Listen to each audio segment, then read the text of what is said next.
Ensemble, ne cessons jamais d'apprendre. Je suis Gérard Pécou, président de Calimedia, agence digitale de solutions e-learning. Je vous accueille sur Never Stop Learning, un podcast qui vous fait rencontrer des acteurs de la formation entrepreneuriale et éducative d'aujourd'hui et de demain. Bonjour et bienvenue à tous nos auditeurs. Vous avez sûrement déjà entendu parler de l'utilisation d'Adaptive Learning dans la formation professionnelle. Alors on y trouve un peu de tout. C'est parfois d'ailleurs un peu difficile d'en démêler la réelle innovation de l'appellation à caractère marketing. On peut passer de l'algorithme plutôt basique jusqu'au projet abouti passé par la case recherche et développement via le machine learning ou le deep learning. Aujourd'hui, j'aimerais vous présenter l'un de ces projets réussis d'Adaptive Learning pour aborder avec vous cette technologie innovante qui peut largement contribuer à l'amélioration de la formation. Voilà pourquoi j'ai invité Nicolas Bourgerie pour ce nouvel épisode de Never Stop Learning. Nicolas est le CIO fondateur de TeachUp, une plateforme permettant de créer facilement des formations engageantes grâce à l'Adaptive Learning, mais pas que. Et Nicolas nous en dira un peu plus lors de cet épisode. Bonjour Nicolas. Bonjour Gérard et bonjour à toutes et à tous. Alors, je crois savoir que le monde de la formation n'est pas nouveau pour toi. Tu as eu d'autres belles aventures avant TeachUp. Est-ce que tu peux nous en parler justement un peu de ton parcours ? Alors oui, avec plaisir. En quelques mots, moi j'ai toujours travaillé dans le monde de l'éducation et dans le monde de la transmission des savoirs, savoir-faire et des compétences de façon plus générale. Dès mon plus jeune âge, en fait, j'avais un projet de création d'entreprise à 17 ans qui était déjà dans le domaine du learning. Donc je voulais être soit ministre de l'Éducation nationale, soit lancer ce projet. Et puis j'ai fait le choix de faire une classe prépa, d'intégrer EM Lyon à l'époque, qui était la seule école où on pouvait créer son entreprise en étant étudiant. Et dès ma deuxième année d'études, j'ai créé une entreprise dans le domaine de l'apprentissage qui s'appelait Methodia, dont le métier était d'apprendre à apprendre et qui s'est beaucoup développé en France, en Espagne, en Belgique. J'ai développé avec l'un des CEO d'Adecco. C'est une entreprise que j'ai développée vraiment sur cette transmission de méthodes pédagogiques pour développer l'autonomie dans l'apprentissage de jeunes adultes et que j'ai fini par revendre pour me lancer dans le B2B. Et créer Veryup dans un premier temps, un cabinet de conseil spécialisé dans l'innovation pédagogique et l'hybridation sur mesure, et TeachUp, dont je suis CEO aujourd'hui. Et tu es toujours CEO de Veryup ? Alors, je suis président. L'entreprise aujourd'hui est dirigée par un collectif. C'est une entreprise qui grossit très vite et qui est managée par les directeurs et directrices qui sont là depuis un certain temps. Tout un réseau de managers avec des prises de décision très horizontales. C'est une entreprise qui se développe assez vite et j'ai gardé un rôle plutôt de président parce qu'être CEO des deux organisations, ça devenait compliqué. Ouais. Donc voilà, j'ai je suis d'accord. La casquette TeachUp plus. Merci pour cette présentation. Alors, on va passer au cœur de l'épisode. Tout d'abord, pour ceux qui n'ont jamais entendu parler d'Adaptive Learning ou qui ne connaissent que vaguement le concept, est-ce que tu peux nous l'expliquer ? En deux mots, je vais peut-être en parler en français, parce que c'est vrai qu'Adaptive Learning, c'est la traduction littérale de l'apprentissage adaptatif. Et c'est, avant d'être une technologie, une méthode pédagogique, en fait, qui consiste à adapter une formation à chaque apprenant pour le faire réussir dans son apprentissage et dans son développement de la compétence. C'est un peu l'antithèse de l'uniformisation où tout le monde fait la même chose, dans le même ordre, dans le même sens. L'Adaptive Learning, c'est le fait de pouvoir adapter un certain nombre de paramètres à un apprenant pour le faire réussir dans son développement de compétences. C'est une approche qui a démarré dans les années 80, avec un certain nombre de scientifiques qui ont commencé à explorer comment les ordinateurs pouvaient être utilisés pour améliorer l'apprentissage en adaptant à chaque fois les programmes aux besoins des apprenants et des progrès technologiques. C'est vrai qu'on a eu la possibilité d'affiner petit à petit la compréhension de la manière dont les apprenants interagissent avec les écrans, avec le matériel pédagogique, avec les contenus, avec les formateurs. Et ça s'est beaucoup accéléré avec le développement des sciences cognitives et du machine learning de façon générale. C'est quand même assez récent qu'il y a eu des progrès considérables, mais disons que depuis les années 80, on en entend parler à la fois dans des approches présentielles avec des résultats significatifs et de plus en plus avec des approches digitales.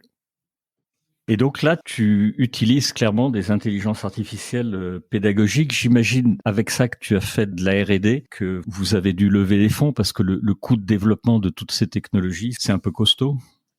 Au démarrage, on avait fait un MVP. Un MVP, c'était une sorte de prototype dans les années 2015-2016 pour lancer la démarche et valider une approche. Donc un MVP qui nous avait coûté 200 000 € à l'époque, alors qu'on avait autofinancé par une des entreprises qui, à l'époque, fonctionnait très bien. C'était juste avant la création de Veryup. Et on s'est rendu compte que nos clients avaient vraiment besoin qu'on leur apporte des solutions personnalisées parce que quand ils avaient un objectif de développement de compétences, ils se rendaient bien compte que les participants qu'on voulait former n'avaient pas les mêmes niveaux initiaux, qu'ils n'avaient pas les mêmes besoins et qu'il fallait adapter en fait les dispositifs et tout tout ça avec des économies, ou en tout cas des exigences budgétaires qui étaient assez fortes. Donc on a commencé à développer des petits prototypes et en fait le succès des prototypes qu'on a produits nous a donné envie d'accélérer. Donc on a créé une équipe technologique à partir de mi-2016, début 2017 et on a investi presque 4 millions d'euros en R&D depuis la création. Une partie en autofinancement, les 3/4, parce que on a toujours eu des entreprises qui fonctionnaient bien et qui étaient rentables. C'est vrai qu'on a mis tous nos œufs dans le même panier en surveillant bien le panier. On était vraiment convaincus que c'était un axe différenciant. Et 1 million qu'on a levé en complément. Bon là, on est en train d'accélérer avec une autre grosse levée de fonds, mais pour le coup, on s'est beaucoup autofinancé et on a vu que ça répondait aussi à un besoin de marché, parce que rapidement, les grands groupes ont répondu présent, ont vu le bénéfice de ce qu'on apportait. Ça nous a permis d'autofinancer une grosse partie de l'investissement R&D qu'on a mis pour développer la technologie. Bravo à toi, parce que autofinancer effectivement 3 millions d'euros, c'est pas si simple. Bravo. Alors, en parlant des spécificités individuelles, puisque tu nous as parlé de besoins des apprenants et que c'était parti comme ça, TeachUp finalement, quelles sont celles qui vont être intéressantes pour adapter le parcours de formation? Il y en a plusieurs. Il y en a une qui est plus évidente que les autres. D'ailleurs, on a commencé par ça. C'est l'expertise par rapport à la compétence visée. Dans un dispositif de formation, qu'il soit court ou long, c'est vrai que notre cœur de métier, c'est de développer des compétences, de faciliter l'appropriation de ces compétences et qu'elles soient mobilisées en situation de travail sur un projet dans l'entreprise pour avoir un impact sur l'entreprise ou ce qui se passe au quotidien dans l'organisation. Et c'est vrai que l'expertise par rapport à la compétence est un sujet qui nous est paru assez rapidement évident, puisque quand on veut développer une compétence, on part pas tous du même point de départ, on n'a pas tous les mêmes besoins sur les différents points de passage et la notion d'expertise était un élément qui était en plus assez facile à mesurer, eu égard au passé professionnel de la personne, à ce qu'on arrivait à identifier assez rapidement sur ce qu'elle savait déjà, ce qu'elle ne savait pas, ce qu'elle savait déjà faire, ce qu'elle ne savait pas faire. Donc c'est des choses dans un dispositif hybride qu'on arrive assez facilement à voir. Évidemment, c'est un élément dont on se sert en priorité. On a dans TeachUp un tas d'algorithmes, dont des algorithmes qui nourrissent justement un coefficient d'expertise qui nous permet d'adapter en fonction de ce coefficient et en fonction des différentes compétences visées, les parcours et les contenus. On a un deuxième élément qui est le niveau d'engagement dans les modalités ou les modalités qui sont proposées. On voit que certains apprenants sont plus engagés dans des modalités particulières et on va s'en servir en fait pour faire des recommandations, pour prioriser des éléments qui sont alignés avec la compétence qu'on veut développer et que parfois il y a des chemins qui sont plus adaptés si je veux développer un comportement que si je veux développer un savoir-faire ou acquérir un savoir. Et donc la façon dont la personne s'engage, et on arrive à voir des métriques d'engagement dans un dispositif, sont aussi des éléments dont on se sert pour essayer de renforcer l'engagement. Et quand on voit qu'une personne commence à être désengagée, on va aller chercher des modalités ou des chemins qui nous semblent plus propices pour cette personne-là, eu égard à ce qu'elle a fait dans le passé, pour pouvoir la réengager dans son dispositif. Il y a aussi des éléments qu'on a comme éléments de choix quand on a un apprenant, c'est l'intérêt qu'on a pour un sujet. L'envie qu'on déclare, et ça peut arriver qu'on demande à des collaborateurs s'ils ont envie ou pas de développer tel ou tel pan de la compétence, et c'est aussi un élément qui est important pour nous, de laisser dans les dispositifs d'adaptive learning des éléments de choix, où l'apprenant est vraiment libre de pouvoir dire ça j'en ai envie, ça je pense en avoir besoin, ou ça je pense ne pas en avoir besoin, et certains éléments entre guillemets facultatifs dans un parcours peuvent aussi être proposés avec cet élément d'envie déclarée ou pas. Et puis il y a dernier élément, je pense à garder en tête, c'est toutes les contraintes d'apprentissage qu'on peut avoir, puisque dans un parcours hybride en adaptive learning, on peut parfois avoir des points de passage qui sont liés, par exemple, au fait qu'on soit en situation de handicap ou pas. Et pour certaines et certains qui ont un handicap en particulier, il peut y avoir des chemins plus appropriés où les contraintes peuvent ne pas être liées au handicap, mais tout simplement au matériel dont je dispose ou pas. C'est-à-dire que si dans un dispositif j'ai une expérience en réalité virtuelle avec un casque et que dans mon environnement je n'ai pas de casque, je vais être tagué vers une activité équivalente. Et l'adaptive learning, c'est aussi s'adapter aux contraintes matérielles que peut rencontrer un apprenant. Alors concrètement, à quoi ça ressemble un parcours adaptatif du point de vue de l'apprenant ? Il y a deux types d'adaptive learning aujourd'hui sur le marché. Pour faire simple, je vais le séparer en deux. Il y a d'un côté le micro-adaptive learning et de l'autre côté le macro-adaptive learning. Même si on verra que tout ça se recoupe de plus en plus en réalité dans les approches qui sont en train d'être développées. Le micro-adaptive learning, c'est à l'échelle d'une brique pédagogique, d'un objet pédagogique qui est par exemple un module de e-learning. Pour que les auditeurs et auditrices comprennent bien, quand on suit aujourd'hui un module de e-learning, dans la plupart des cas, parce qu'aujourd'hui c'est 99% des modules qui existent sur le marché ne sont pas en adaptive learning, c'est quelque chose qui se développe mais qui est tout récent. On est dans des schémas d'apprentissage linéaire, c'est-à-dire qu'on est dans des chemins uniformes où tous les apprenants font leurs écrans de formation les uns après les autres, dans le même ordre, avec le même type de jeu, le même type d'activité, le même type d'explication, et on est dans un effet qu'on appelle effet tunnel, dans lequel tout le monde s'inscrit avec un point A, un point B, un temps de formation qui est quasi équivalent. Et en fait, le micro-adaptive learning, c'est une approche qui consiste à se servir des interactions qu'on a avec l'écran et à inventer la suite de la formation en temps réel. C'est-à-dire qu'en temps réel, quand j'interagis avec un écran, que j'hésite sur un jeu, que je donne une réponse, que je passe du temps sur une vidéo ou pas, que j'écoute un podcast ou pas, que je lise un écran ou pas, tout ça est capté de façon anonymisée et des algorithmes aident en fait à choisir quel est le meilleur pas d'après pour adapter le contenu du module à la personne et à son besoin, pour faire en sorte que l'expert sur le sujet passe beaucoup moins de temps et s'évite cet effet tunnel qui peut être très rébarbatif pour lui, et que celui qui est très en difficulté sur le sujet, qui est beaucoup plus loin, pour qui la marche est plus haute, les algorithmes vont choisir des exercices, des jeux qui sont plus adaptés, qui sont plus faciles. Ça va le mettre dans une dynamique d'apprentissage qui va être plus favorable, et petit à petit, on va arriver au même point final, au même niveau que pour l'expert, sauf qu'on va y arriver en beaucoup plus de temps, avec beaucoup plus d'écrans, avec plus de jeux, avec d'autres types de jeux. Et donc l'adaptive learning au niveau micro, c'est justement cette adaptation en temps réel à l'apprenant. Donc ça, c'est dans le cadre d'un module. Et le macro-adaptif, qui est une très grosse tendance actuelle du marché, c'est plutôt à l'échelle d'un parcours. C'est-à-dire que j'ai un parcours de formation dans lequel il y a plusieurs briques. Donc j'ai un ou plusieurs objectifs pédagogiques, et je me retrouve avec une classe virtuelle, 3 modules de e-learning, 2 vidéos pédagogiques, des documents à lire, des classes virtuelles, des AFEST, du présentiel, enfin bref, plusieurs modalités. Et pour atteindre une cible pédagogique, donc un objectif, je vais pas avoir besoin des mêmes choses que mon collègue ou que mes pairs. Et du coup, à chaque fois que j'avance dans mon parcours, je vais avoir des recommandations qui vont m'être proposées par la plateforme pour avoir un chemin d'apprentissage qui va être adapté à mon besoin, à mes contraintes et à mes envies. Donc l'adaptive learning à l'échelle d'un parcours, c'est considérer que quand on a un parcours de 15 heures de formation, entre guillemets, on n'a pas besoin, avec 12 briques par exemple, on n'a pas besoin de faire les 12 briques les unes après les autres de façon linéaire. On peut avoir des chemins qui sont plus adaptés pour soi, en fonction des critères que je donnais tout à l'heure, et qui vont être soit recommandés par les algorithmes d'adaptive learning, soit imposés en fonction de la façon dont le concepteur a paramétré son parcours pour s'adapter justement aux besoins de l'apprenant. Donc du coup, pour le macro-adaptive, ça veut dire que tu as une série de questions en amont et que tu arrives comme ça à faire finalement presque des mini-bilans de compétences pour essayer au moins au démarrage de bien adapter le contenu? Pour le moment, beaucoup de choses sont basées là-dessus. En revanche, il y a énormément de recherches sur le sujet. C'est-à-dire qu'on va commencer par un bilan de positionnement initial qui permet de positionner le niveau de la personne et les envies. Donc ça va permettre de cartographier où en est le collaborateur au moment de se lancer dans son dispositif. Ça va permettre d'identifier ce qui est obligatoire pour lui, facultatif, ce qui est recommandé et pas recommandé, ou ce qu'il a déjà validé parce qu'il part pas de zéro. Donc c'est quand même intéressant parce qu'il n'y a pas le sentiment de se dire « Waouh, je vais devoir tout faire ».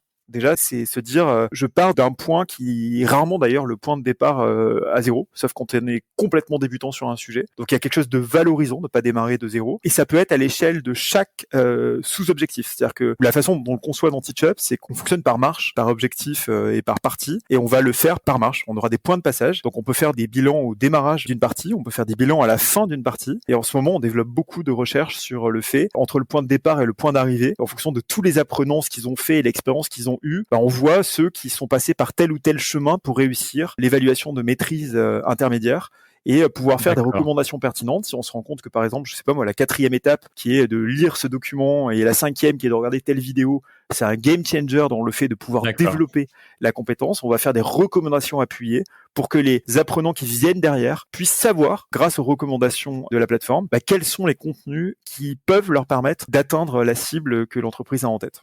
C'est très très clair. Alors du coup, tu nous as dit que tu avais un outil pour créer finalement des parcours adaptatifs, tu as un autre outil pour pouvoir le déployer. Finalement, TeachUp, c'est un outil auteur, c'est une plateforme, c'est les deux, c'est un LCMS, c'est quoi ? C'est les deux. C'est tout ça à la fois.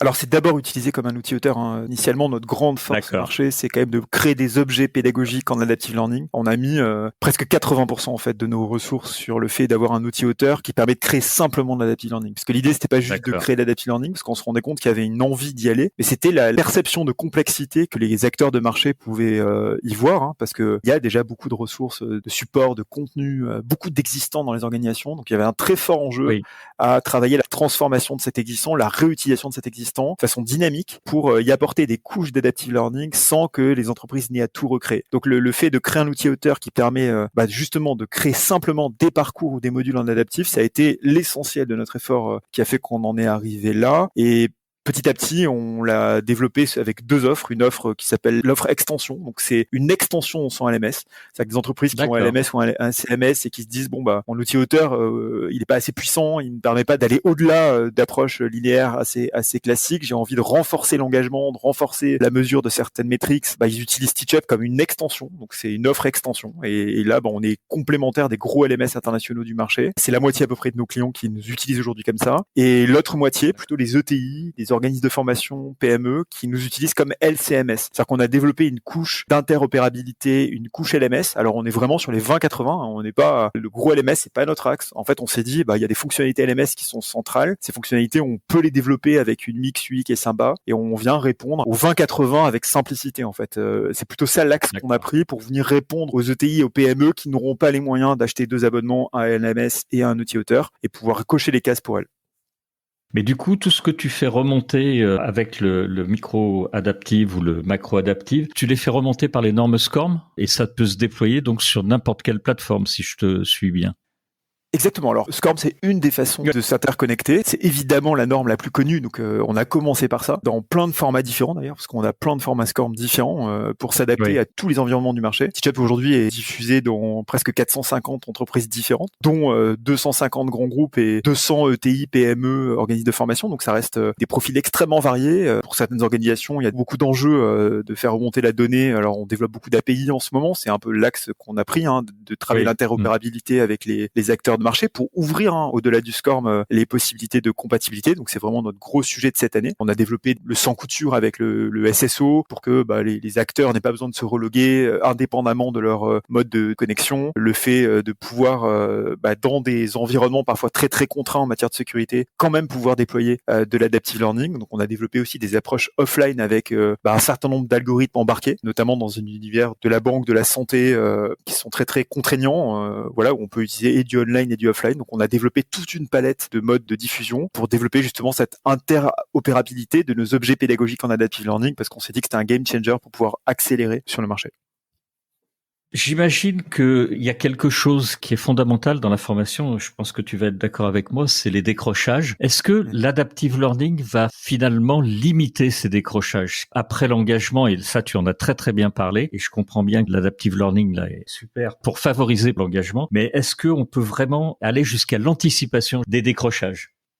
Alors oui, et on le mesure de plus en plus. Et ce qui est très intéressant, au-delà même du décrochage, il y a plusieurs métriques ou bénéfices pour les apprenants. Clairement, celui dont tu viens de parler est un élément majeur. Et je vais expliquer comment ça marche et l'impact que ça a. Imaginons qu'on ait un apprenant qui a un niveau assez bas sur un sujet. En fait, la compétence est une compétence qu'il a peu développée, pas développée. Avec un module linéaire, il peut vite se retrouver en difficulté. Et dans Teachup, en fait, on va rapidement voir qu'une personne est en difficulté et il n'y arrive pas. Et en fait, la technologie va adapter la difficulté des exercices pour encourager l'apprenant à se mettre dans une dynamique de valorisation et faire en sorte qu'il se mette en dynamique de succès. C'est-à-dire que quand on voit que quelqu'un est vraiment en difficulté, qu'on lui propose des jeux et qu'on voit que ça ne fonctionne pas, que les activités pédagogiques qu'on lui propose, il a du mal à les faire, en fait, on va diminuer la difficulté des jeux, on va les doser pour le mettre en situation de succès et petit à petit, progressivement, augmenter la difficulté des activités qui sont proposées. Alors évidemment, ça va être beaucoup plus long, parfois un peu plus long, parfois beaucoup plus long, mais ça va à chaque fois être adapté aux besoins de l'apprenant. Donc on n'a pas cette notion de découragement, tout simplement parce qu'il y a une promesse derrière Teachup qui est que tout le monde peut y arriver, mais à son rythme et à sa façon. C'est vraiment une intention initiale qu'on avait de se dire, il y a des personnes qui mettront plus de temps, il y a des personnes qui auront plus de mal, mais tout le monde peut y arriver. Et quand quelqu'un n'y arrive pas, c'est aussi un super indicateur pour le formateur pour aller chercher d'autres ressources, d'autres moyens pour venir l'aider et l'accompagner dans sa montée en compétences. Et on arrive sur des A/B tests, parce que parfois on le fait avec des approches linéaires traditionnelles et des approches en adaptive, à avoir des taux de décrochage qui sont 2 fois inférieurs par rapport à des approches complètement linéaires. Et donc Donc c'est assez intéressant de le voir que dans des conditions réelles avec parfois des milliers d'apprenants, parce qu'aujourd'hui on fait ça avec des gros acteurs de marché, c'est souvent les grandes entreprises qui nous mettent en condition d'études. D'ailleurs, je profite du podcast pour faire un appel à candidature, parce qu'on aimerait recruter 2 chercheurs pour faire une étude sur une période de 3 ans, sur justement la mesure d'impact d'adaptive learning avec le plus d'objectivité possible dans des conditions et des contextes extrêmement différents, pour aller bien plus loin que les études qu'on a déjà réalisées en interne. Voilà, si quelqu'un est intéressé, nous on est à la recherche justement de 2 profils autour de ça. Et le bénéfice, Gérard, il n'est pas que sur la complétion, il est aussi sur l'optimisation du temps qu'on passe à apprendre. C'est-à-dire qu'on a aussi des acteurs qui nous disent, nous on a besoin de former 1000 personnes, 5000 personnes, 10 000 personnes sur un sujet. Tous les ans, je passe sur une formation réglementaire, par exemple, des formations récurrentes qu'on doit faire tous les ans. On doit se remettre à niveau tous les ans. Proposer un parcours linéaire où tout le monde fait la même chose, dans le même ordre, avec ses 15 heures de formation. En fait, ça a plus de sens parce que les experts vraiment cliquent sur le bouton et attendent que le truc passe et c'est hyper ennuyeux pour eux. Et là, on arrive à quantifier l'impact en temps qu'on arrive à faire économiser, qui est assez significatif. On est sur 35% du temps économisé sur du micro-adaptive learning en moyenne. Donc entre les populations qui le font avec un mode complètement linéaire, exactement le même contenu, et des populations qui le font en adaptive, sachant que certains économisent 70% du temps et d'autres sont à 110, 120% du temps par rapport à une approche linéaire. Donc il faut aussi accepter que parfois ce soit plus long et dans certains cas beaucoup plus court. Et sur des approches de macro-adaptive learning, c'est peut-être aussi une information qui intéressera les auditrices et les auditeurs. On est sur un gain environ de 40% en moyenne sur les parcours. Ce qui veut dire que quand vous déployez un parcours, pour faire simple, ces 40% des contenus ne sont pas utiles aux personnes qu'on forme pour développer la compétence en moyenne. En tout cas, sur les dispositifs dans lesquels on était en A/B test. Donc c'est assez intéressant comme démarche. Oui. Ça veut dire que on voit bien qu'il y a aussi des priorisations à aller chercher dans les organisations pour que les apprenants puissent avoir des objets pédagogiques qui leur sont plus adaptés. Oui, très très juste. Ça va pouvoir faire des belles publications, tout ça, pour les 2 chercheurs que tu vas trouver. Autre question, en l'état actuel, est-ce que tout le monde peut bénéficier de l'adaptive learning ou est-ce qu'il existe des populations, des domaines d'activité où c'est un peu plus complexe à mettre en œuvre? Je pense par exemple à l'éducation nationale ou à des milieux experts très très pointus. Dans l'aéronautique, par exemple, ou le nucléaire, qui sont des choses extrêmement réglementées et quelquefois il y a des choses vraiment très pointues. Est-ce que vous arrivez aussi à vous adapter à ces populations-là avec TeachUp? Alors, oui, et c'est en lien avec ce que je te disais tout à l'heure sur les moyens et les méthodes de diffusion, l'interopérabilité dans les environnements dans lesquels on s'inscrit. On a développé des approches scormées, y compris en offline. Donc ça veut dire qu'il n'y a pas d'interconnexion avec une partie des algorithmes et de l'intelligence dynamique qu'on va aller chercher. C'est-à-dire qu'il y a toute une partie de machine learning qu'on peut pas évidemment importer dans un module scormé tout seul. En revanche, on peut importer toute une partie des algorithmes en traitement algorithmique en front. Quand je dis en front, c'est à l'intérieur même du module pour pouvoir apporter une couche d'adaptive learning malgré tout et de l'intelligence d'adaptation situationnelle dans des parcours ou dans des modules offline quand on est dans des environnements ultra sécurisés ou des environnements où il y a un niveau de confidentialité qui est très élevé. Donc c'est aujourd'hui une population qui est très très large. Donc ça nous permet d'adresser quand même des objets pédagogiques en adaptif dans ces environnements contraints. Après c'est vrai qu'on n'a pas les mêmes bénéfices évidemment que les modules ou les parcours quand ils sont en SCORM online, ce qui veut dire qu'on a des appels à nos serveurs sur lesquels sont stockés tous les algorithmes et tout le machine learning parce que ça permet d'apprendre de chaque apprentissage et donc d'améliorer l'expérience de formation continue, ce qu'on n'a pas quand on est en offline. Mais oui, c'est possible aussi de déployer quand même une couche d'adaptive learning dans ces environnements contraints. Après, pour répondre complètement à ta question, il y a quand même des domaines dans lesquels on est aujourd'hui plus adressé, plus utilisé. C'est tout ce qui touche au développement de savoir-faire et de savoir pour former des quantités importantes de personnes. On se rend bien compte que la classe virtuelle, le présentiel, on a beaucoup de valeur à y apporter, des mises en pratique, des temps d'appropriation, des approches feedback pour que vraiment le collaborateur s'approprie la compétence, la mette en place, avec les approches de développement de la connaissance, du savoir-faire, la création d'encadrement d'activités en formation de travail, tout ça, ça peut être fait beaucoup plus facilement en adaptive learning dans des dispositifs. Donc vraiment, l'adaptive learning est très utilisé, on va dire, en micro pour les savoir-faire et en micro pour tout, parce que pour le coup c'est des recommandations de modalités, donc même pour développer des soft skills c'est quand même très pertinent parce qu'on va pouvoir orienter des collaborateurs sur des rencontres avec des collègues, avec des experts, sur des classes virtuelles, sur des présentiels, sur des documents, sur des vidéos, sur de la fest. Il y a quand même de la recommandation qui vise à développer des soft skills. Donc macro-adaptive, on est sur tout type de compétences. Micro-adaptive, on est plus sur du savoir et du savoir-faire. J'ai une question, si je me place du point de vue du formateur, est-ce que tu lui simplifies vraiment la vie au formateur? Et je parle là de l'évaluation, parce que finalement, tous tes apprenants vont pas tous avoir le même parcours, en plus les applications vont être différentes. Comment, avec la plateforme ou l'outil auteur, tu vas évaluer les différents apprenants? En fait, on a une approche qui a été une approche de déterminer des points de passage. Donc dans Teachup, on a des points de passage, des étapes intermédiaires. Tout le monde passe par ces étapes intermédiaires. Et du coup, ces points de passage sont des points clés pour le formateur, pour identifier la progression pédagogique d'un apprenant. Et ce qui est intéressant, c'est que ces points de passage sont communs à tous, mais entre ces points de passage, c'est là où se joue la possibilité d'adapter le parcours, les étapes, la durée des étapes, les modalités avec lesquelles la personne va se développer. Et du coup, ça permet au formateur de mettre de l'attention sur ces points de passage et de lâcher prise sur les moyens qui ont permis de naviguer pour arriver à ces points de passage. Ça facilite la vie du formateur qui peut vraiment se concentrer sur le feedback, le coaching et l'évaluation de la compétence pour venir rectifier, compléter, valoriser et pas forcément se poser la question de savoir comment il adapte en temps réel à chacun, parce que ça, pour le coup, ça pourrait être très chronophage quand on forme 100 personnes, 200 personnes, 300 personnes, avec une valeur ajoutée qui peut être complètement relayée par du machine learning, là où lui peut avoir énormément de valeur, ou elle d'ailleurs, énormément de valeur à être présent ou présente sur les moments d'évaluation et les moments de feedback, qui sont les moments centraux sur lesquels le développement de la compétence se fait vraiment. Comme tu l'imagines, Nicolas, je vais avoir une petite série, parce qu'on va bientôt arriver à la fin de ce podcast, mais ça me paraît essentiel. Quelques questions sur l'intelligence artificielle. Tu viens de nous parler de machine learning. À quoi elle ressemble cette IA? On en parle beaucoup, on en parle même de plus en plus. J'ai quelques questions juste après sur ChatGPT 3.5 et ChatGPT 4. C'est assez fantasmé dans les épris. Dans beaucoup de cas, pour les formateurs ou même les responsables de digital learning, ça reste un peu flou. On parle d'un algorithme complexe dans ton cas, de plusieurs algorithmes. Tu nous as déjà donné des bouts de réponse. D'un ordinateur qui automatise des tâches comme le ferait un humain. C'est quoi? Qu'est-ce qui se cache derrière Teachup?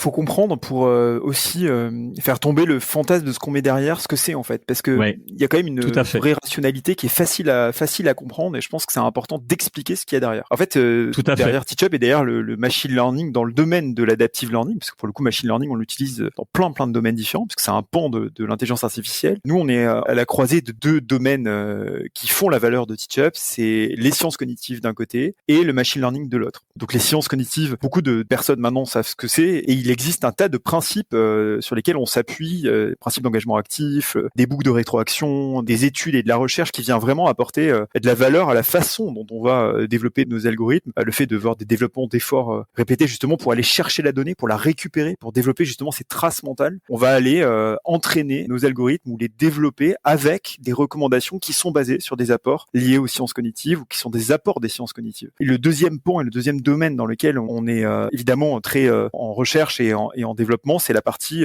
développement de la machine learning. Une machine learning, alors chez nous, c'est deux choses, pour peut-être expliquer aux auditrices et aux éditeurs ce que c'est. Une machine learning, c'est d'abord des mathématiques en réalité. C'est-à-dire que quand un apprenant se développe et avance dans son parcours, il laisse des traces et il donne des informations. Donc on a énormément de données anonymisées, mais on a quand même des données puisqu'on a un identifiant, c'est une sorte de code, nous à 27 caractères pour chaque apprenant, pour éviter justement de le lier à un nom, à un prénom. Voilà, ça permet d'apprendre avec une sécurité en confidentialité qui est importante pour nous dans la façon dont on le fait, et ça permet en fait de nourrir ce qu'on appelle un data lake. Donc c'est tous les inputs, toutes les données qu'on a à disposition, et ça peut être le temps que je passe par exemple sur un texte à lire, sur un document, sur une vidéo, les réponses que je donne à un jeu, les hésitations quand j'hésite, le type d'activités qui me font plus réussir par rapport à d'autres activités. On a plein de données par apprenant pour chaque parcours, pour chaque module. Donc ces données sont captées et en fait on s'en sert avec des traitements algorithmiques, donc de deux façons. Nous on utilise deux types de modèles. Alors pour faire simple, on utilise quelque chose qui va parler aux auditrices et aux éditeurs, c'est les arbres de choix, donc des modèles mathématiques dans lesquels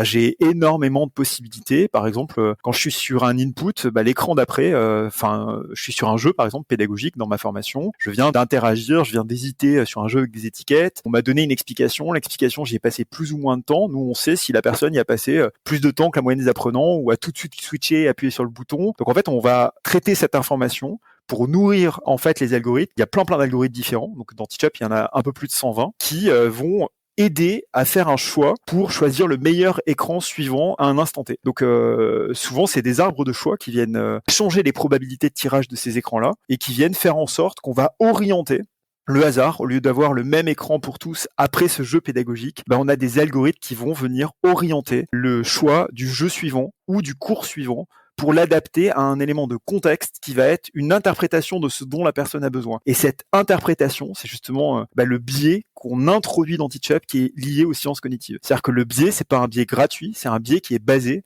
sur les études qu'on a choisi de garder dans Teachup et d'injecter dans Teachup pour que le choix soit le choix le plus pertinent possible à un instant T. Alors parfois, on a plusieurs choix et pour choisir parmi tous les choix possibles, on fait ce qu'on appelle des arbres de choix avec des probabilités qui vont faire qu'on va sortir plutôt cet écran plutôt que celui-ci, plutôt ce jeu-là plutôt que celui-ci, plutôt tel type de réponse et tel type d'exercice et tel type de difficulté plutôt que tel autre. Et ça, au fur et à mesure qu'on avance, sans le savoir, on a une expérience qui est en permanence drivée par nos choix, par le temps qu'on passe, par nos interactions avec l'écran, avec à la fois des biais apportés par les sciences cognitives et le développement d'algorithmes basés sur du machine learning. Alors, l'essentiel est basé sur des arbres de choix, des modèles d'arbres de choix. Et pour partie, c'est une partie de Teachup évidemment qu'on développe beaucoup, alors avec des partenaires et avec nos équipes, parce qu'on a recruté des experts en la matière, le développement de réseaux de neurones supervisés, où là, on essaie de reproduire en fait des fonctionnements plus complexes qui existent dans le cerveau humain, mais à l'échelle de la machine, pour que on apprenne en fait des expériences de chacun pour pouvoir améliorer l'expérience du suivant. Donc là, c'est des éléments un peu plus complexes d'un point de vue mathématique, mais hyper intéressants parce que ça nous permet d'aller beaucoup plus loin que les arbres de choix, qui sont déjà une première couche d'IA quand même très intéressante qui permettent d'adapter les contenus. Et les réseaux de neurones supervisés, c'est notamment ce qui est très utilisé aujourd'hui par la plupart des acteurs du marché dans la reconnaissance d'images, qu'on connaît bien, puisque ça fait longtemps maintenant qu'on commence à voir des IA qui font ça. C'est beaucoup plus connu du grand public et qui est utilisé aussi dans ChatGPT, même si ChatGPT utilise beaucoup d'arbres de choix dans les modèles qui sont utilisés. Merci pour ces explications qui sont très très claires, Nicolas. Je voudrais, si nos auditeurs et auditrices veulent aller un peu plus loin, parce que tu n'as pas eu le temps, Nicolas, je suis sûr que tu aurais pu aller beaucoup plus loin. On avait enregistré un épisode avec Alexia Audevar à partir du livre qu'elle a écrit qui s'appelle Apprendre demain et dont le sous-titre c'était Quand l'intelligence artificielle et les neurosciences révolutionnent l'apprentissage. Et c'est exactement ce que tu étais en train de décrire. Et on avait passé 45 minutes à peu près avec elle à approfondir les réseaux neuronaux, ce que c'était que le machine learning, le deep learning et les sciences cognitives. Il y a un très bel épisode pour aller plus loin spécifiquement encore une fois là-dessus. Tu as introduit, Nicolas, ChatGPT 3 et maintenant donc ChatGPT 4. Comment ça peut ou ça va impacter ton activité et plus globalement l'adaptive learning ? Est-ce que c'est quelque chose que tu utilises, qui est utilisable dans le futur pour toi? Est-ce que ça va aider Teachup à progresser? Est-ce que pour toi c'est une opportunité ou éventuellement est-ce que tu pourrais le voir comme une menace? C'est un gros accélérateur du marché en réalité, parce que ChatGPT, alors il faut quand même relativiser ce qu'on y trouve en réalité, parce que ce qui est hyper intéressant dans ChatGPT, c'est que pour la première fois de façon aussi visible, parce que ça fait quand même quelques années qu'on voit des IA génératifs qui produisent des contenus d'une qualité, en tout cas en appréciation directe, qui est intéressante dans l'utilisation. Maintenant, le grand public s'est emparé de ça et tout le monde y a vu un intérêt aussi parce que il y a de la structure, il y a une qualité d'expression, d'écriture qui a atteint un niveau qui permet de le questionner avec une première intention utilisable beaucoup plus facilement. Je parle pas du fond, je parle de la forme. Et donc cette capacité à avoir une mémoire comme ça de tout ce qu'il y a sur le net, sachant que on n'a aucune source de tout ce qu'il y a dans le ChatGPT, ça permet quand même d'avoir une première intention sur des sujets intéressantes, avec tout ce que ça implique derrière en nouvelles compétences à développer, sur l'esprit critique, sur le fait d'avoir des partis pris forts, sur le fait de vraiment quand même challenger le contenu qui nous est donné, parce qu'il y a beaucoup de choses fausses qui sortent de ChatGPT aujourd'hui. Il y a très peu d'intelligence, on peut se le dire, réelle. L'intelligence perçue, elle est essentiellement basée sur le côté rédactionnel et la capacité à structurer un contenu. Et donc c'est ça qui impressionne aujourd'hui beaucoup et qui est très intéressant parce que ça vient quand même apporter de la valeur dans la façon dont on conçoit l'information, notamment sur des thèmes très génériques. En revanche, l'intelligence réelle, la profondeur qu'il y a derrière, la qualité de la donnée, la capacité à apprendre de nos interactions avec ChatGPT est globalement très faible. Je reviens d'une journée d'atelier dans la communauté IA dont on fait partie en France. Hier, une rencontre entre les principaux acteurs européens, certains acteurs américains et la communauté IA des 580 startups dans l'IA en France. Et c'est vrai qu'on se rend compte quand même que voilà, la marche est encore assez haute pour vraiment parler d'intelligence, de créativité et même de qualité de data. En revanche, dans nos métiers, ce que ça change, c'est que on va quand même dans un terrain, alors qui était déjà un terrain qui était en train de se développer vers plus d'hyper-personnalisation, plus de sur-mesure, la dimension catalogue sans parti pris a plus beaucoup de sens en réalité, parce que ChatGPT est capable de nous sortir des contenus sans vraiment beaucoup de parti pris sur un sujet en apportant une première couche. Donc il y a un renforcement de l'automatisation dans l'accès au contenu, c'est-à-dire qu'il y a plein de contenus en version 1 qui sont très très facilement accessibles maintenant. Ça demande quand même de les challenger. Donc très vite, très tôt, nous on a créé des ponts avec ChatGPT dans Teachup. C'est vrai qu'on a commencé dans nos prototypes à le mettre partout. Pour être transparent avec toi, Gérard, on s'est dit on va le mettre partout pour voir ce que ça donne. Donc il est aujourd'hui dans nos versions bêta. Il y a quelques clients qui l'utilisent partout. Donc on est capable de générer automatiquement de la création de modules de qualité plutôt satisfaisante sur des sujets en première intention. Je dis pas de qualité finale totale dans des temps extrêmement courts, avec en tout cas une perception de valeur sur certains sujets qui est très intéressante. Mais là où ChatGPT n'apportera pas la valeur que les clients vont attendre, c'est justement sur l'hyper spécialisation, la contextualisation très forte à la culture, aux besoins, la co-création avec les experts. Donc tout ce qui est sur mesure, tout ce qui est adaptation culturelle, tout ce qui est spécifique aux compétences en situation de travail dans les organisations, ChatGPT n'apportera pas ce niveau-là. ChatGPT n'apportera pas de fiabilité sur la donnée, parce que en ne citant pas ses sources et en voyant clairement, je pense que tout le monde s'est rendu compte qu'il y avait beaucoup de choses fausses qui sortent de ChatGPT. Ça demande quand même de beaucoup challenger ces éléments-là. C'est vrai qu'en génératif, dans Teachup, la force, c'est que comme nous, on automatise la création des activités pédagogiques, des jeux,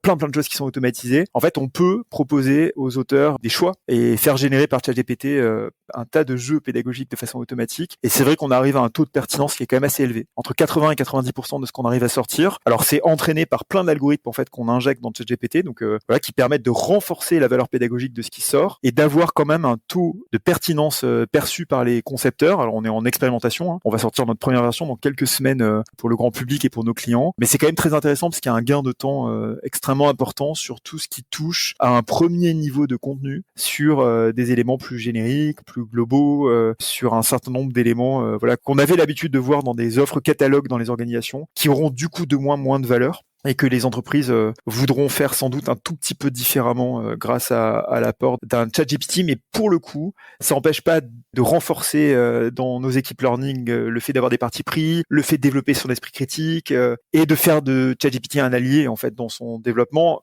mais tout en gardant qu'il est quand même nettement moins intelligent qu'il n'y paraît, et qu'il est très aidant, c'est sûr. Mais voilà, il y a pas beaucoup d'intelligence quand même derrière.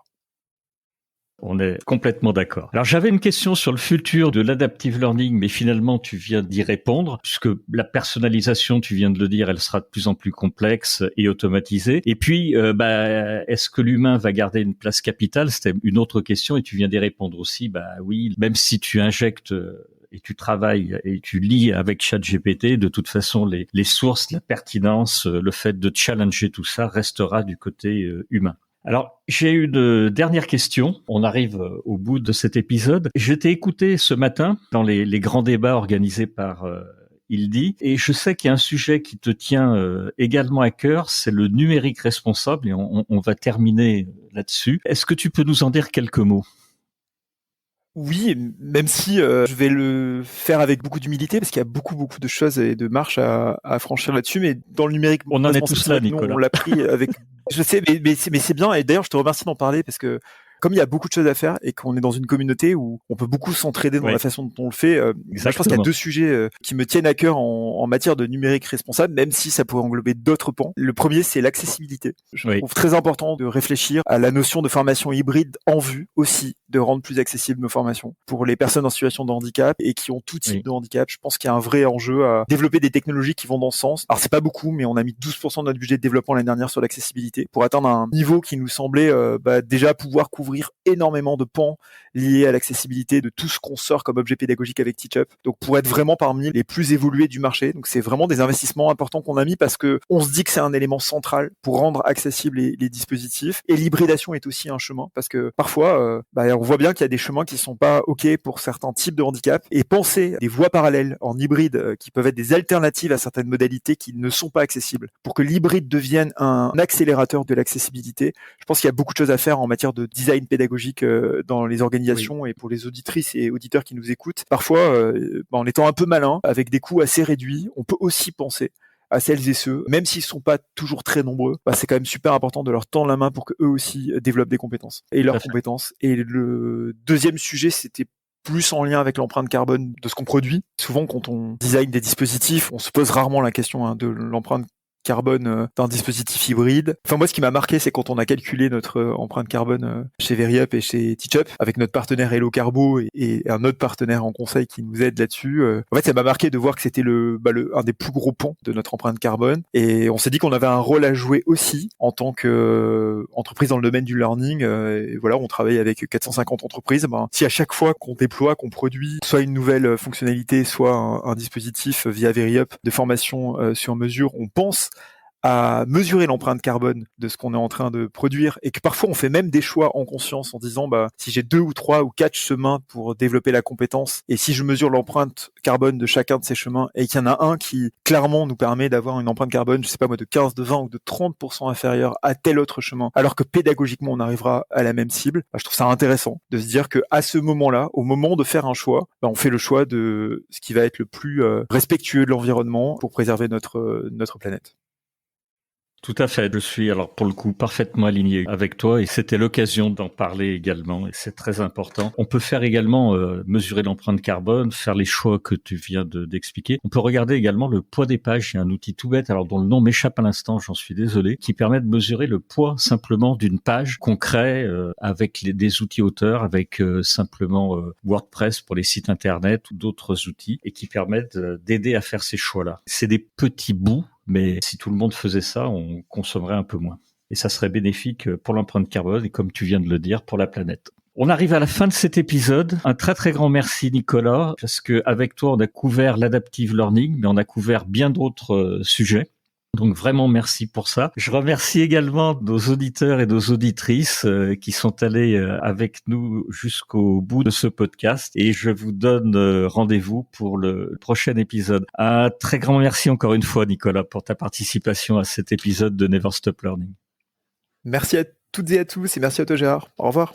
Au revoir.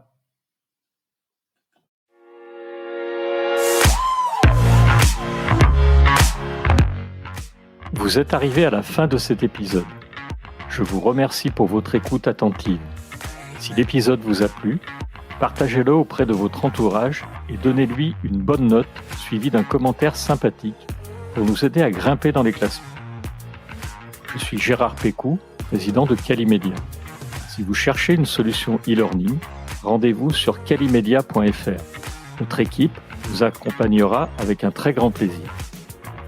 Nous nous retrouverons dans le prochain épisode de Never Stop Learning pour qu'ensemble, nous ne cessions jamais d'apprendre.